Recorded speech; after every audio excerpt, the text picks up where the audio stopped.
नमस्कार, आदाब, सत श्री अकाल। दोस्तों, आपका हमारे चैनल पर बहुत बहुत स्वागत है। उम्मीद करते हैं कि आप सभी लोग खैरियत से होंगे। दोस्तों, रवीश कुमार ने एक बहुत बड़ा खुलासा किया है, आज हम इस वीडियो में वही जानेंगे। लेकिन उससे पहले अगर आपने अभी तक हमारी वीडियो को लाइक नहीं किया तो प्लीज़ आप इस वीडियो को लाइक कर दें और वीडियो को अंत तक जरूर देखें। साथ ही साथ चैनल को सब्सक्राइब करना बिल्कुल ना भूलें और बाजू के बेल आइकन को भी दबा दें। रवीश कुमार जी फेसबुक पर अपनी पोस्ट वॉल पर लिखते हैं, लेंस बदल लेने से चांद नहीं बदल जाता। WHO ने 30 जनवरी को जारी की थी सबसे बड़ी चेतावनी। पैंडेमिक ये एक ऐसा शब्द है जिसे कोविड-19 के प्रसार को बयां किया जाने लगा है। हिंदी में इसे वैश्विक महामारी कहते हैं। इस शब्द की खासियत यह रही है कि यह सबसे बड़ी चेतावनी की निशानी बन गया है।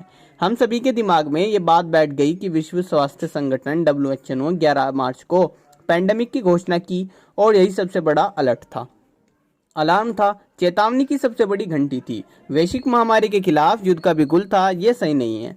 30 जनवरी को WHO ने public health emergency of international concern की घंटी बजाई थी। वही सबसे अंतिम और सबसे ऊंचा अलार्म था।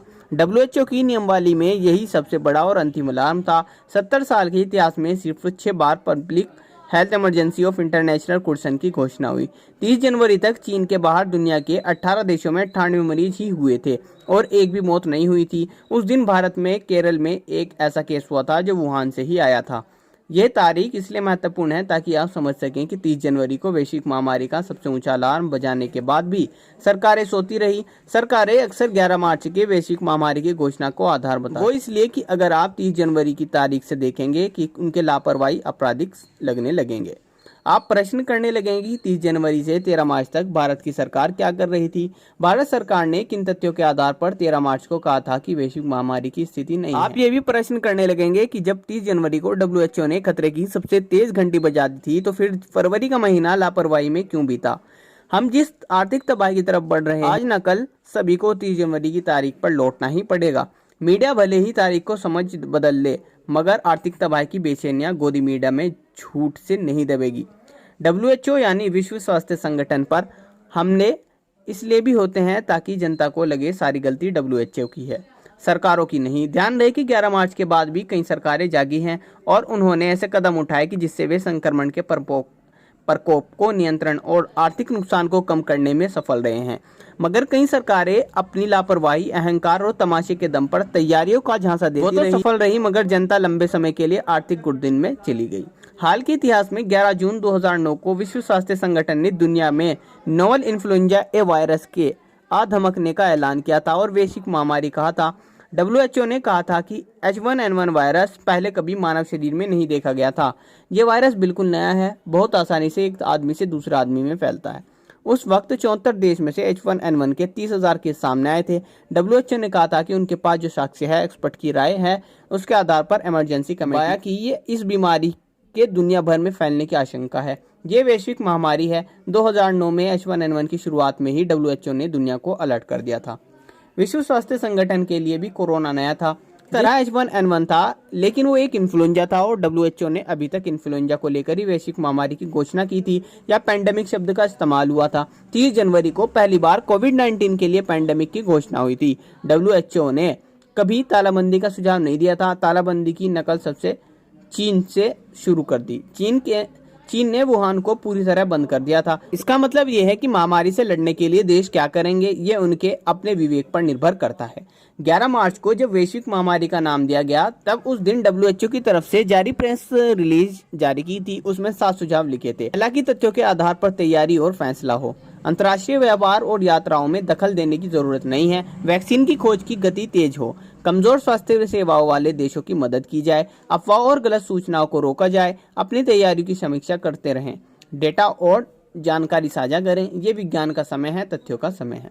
2005 में एक इंटरनेशनल हेल्थ रेगुलेशन बना था। 194 सदस्य देश सहित 196 देशों ने दस्तखत किए थे। तय हुआ था कि महामारी के समय सब मिलकर काम करेंगे। इसमें यह भी लिखा था कि बंदरगाहों, हवाई अड्डों और भूतल परिवहन की गतिविधियों को लेकर कुछ कदम उठाए जा सकते हैं ताकि दूसरे देश में महामारी ना फैले। लेकिन ट्रैफिक और ट्रेड यानी यातायात और कारोबारों में कम से कम रुकावट आए, इसलिए अनावश्यक तरीके से व्यापार और पर्यटन को रोका ना जाए। 30 जनवरी को जब वैश्विक स्वास्थ्य संगठन ने पब्लिक हेल्थ इमरजेंसी की चेतावनी जारी की थी तब भी कहा था कि इस वक्त तक जो जानकारी उपलब्ध है उनके आधार पर अंतर्राष्ट्रीय व्यापार और यात्राओं पर रोक नहीं लगना चाहिए। बेशक विश्व स्वास्थ्य संगठन को लेकर अलग अलग तरह से आलोचना होती रही, इस वक्त भी हो, लेकिन असली कसूरवार जो है वो इन आलोचनाओं से बचने का प्रयास करता है। विश्व स्वास्थ्य संगठन ने एक सलाह देने वाली संस्था है। अगर अनिवार्य संस्थान होती तो दिन भर स्वास्थ्य मंत्रालय WHO से बैठक करता रहता। बहरहाल आलोचनाओं को लेकर अलग से लेख लिखे जा सकते हैं, लिखे जा भी रहे हैं। इस लेख का मतलब सीमित है इतना बताना कि विश्व स्वास्थ्य संगठन ने 30 जनवरी को दुनिया को अपनी सबसे ऊंची चेतावनी दे दी थी। ताइवान, न्यूजीलैंड, दक्षिण कोरिया, जर्मनी देशों ने उस चेतावनी को ठीक से सुना और आज वो उस चेतावनी को ना सुनने वाले देशों की तुलना में ज्यादा निश्चित है। भारत जैसा दृश्य किसी देश में नहीं हुआ कि लाखों लोग सड़क पर भूखे प्यासे भटक रहे हैं और सरकार की वाहवाही हो रही है। और अंत में एक नोट, 3 मई को भारतीय सेना के तीनों अंग जब कोरोना से लड़ने वाले डॉक्टरों, हेल्थ स्टाफ, पुलिसकर्मियों को सलामी देंगे तो किसे अच्छा नहीं लगेगा। सेना का कोई भी प्रदर्शन भव्य ही होता है। सेना सभी का शुक्रिया अदा करेगी। आसमान में विमान उड़ेंगे और सागर में अलग अलग पोत मिलकर सम्मान में आकार बनाएंगे। अद्भुत दृश्य तो होगा ही, लेकिन क्या इस सेना में वाकई आंखें मिलाने लायक तैयारी कर चुके हैं? जिस स्तर की तैयारी सेना की होती है, क्या कोरोना से लड़ने की तैयारी से हम उसे मैच कर सकते हैं? तालाबंदी तीसरी बार बढ़ाई गई है। इसका मतलब है कि इसमें सफलता नहीं मिली है। पहले की असफलताओं पर पर्दा डालने के लिए तालाबंदी की गई ताकि जनता कड़े निर्णय और भव्य से चकित हो जाए।